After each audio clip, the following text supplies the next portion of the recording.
আল্লাহর নবী জনাবে মুহাম্মদুর রাসূলুল্লাহ সাল্লাল্লাহু আলাইহি ওয়াসাল্লাম হাদিস শরীফের মধ্যে ইরশাদ করেন, যখন দুনিয়ার কিছু মানুষ, মুসলমান কিছু মানুষ কোন একটা মজলিসের মধ্যে একত্রিত হয়ে আল্লাহ তাআলার কোরআনের আলোচনা শোনার জন্য জমা হয়ে যায়,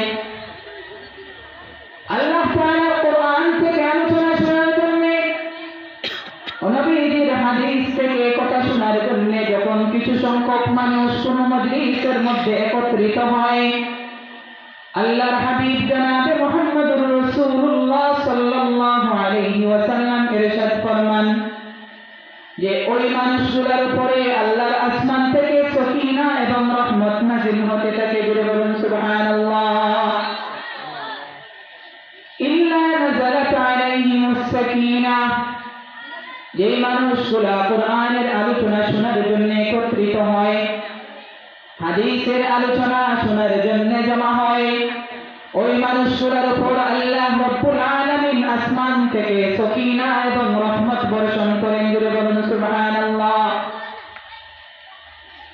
ওয়া গাশিয়াতুহুর রাহমা, আল্লাহর হাবিব জনাবে মুহাম্মদুর রাসূলুল্লাহ সাল্লাল্লাহু আলাইহি ওয়াসাল্লাম ইরশাদ করেন, যেই মজলিসের মধ্যে লোকেরা জমা হয়ে আল্লাহ রাব্বুল আলামিনের কোরআনকে নিয়ে আলোচনা করে, আমার মহান রব্বুল আলামিন ওই মজলিসটাকে তার রহমত দ্বারা ভরপুর করে দেন। সুবহানাল্লাহ।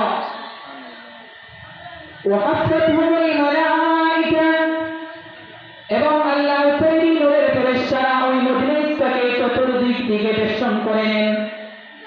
ওয়া যাকারাহুমুল্লাহু ফী মান ইনদাহু, আল্লাহর হাবিব করেন, যে মানুষগুলা কোন মজলিসের মধ্যে একত্রিত হয়ে আল্লাহ রাব্বুল আলামিনের বরত্বকে নিয়ে কথা বলে, আল্লাহ রাব্বুল আলামিনের তাওহীদ নিয়ে কথা বলে, আল্লাহ রাব্বুল আলামিনের দ্বীন নিয়ে কথা বলে, ওই মানুষগুলোর আলোচনা, ওই মানুষগুলোর প্রশংসা আর তারিফ স্বয়ং আল্লাহ রাব্বুল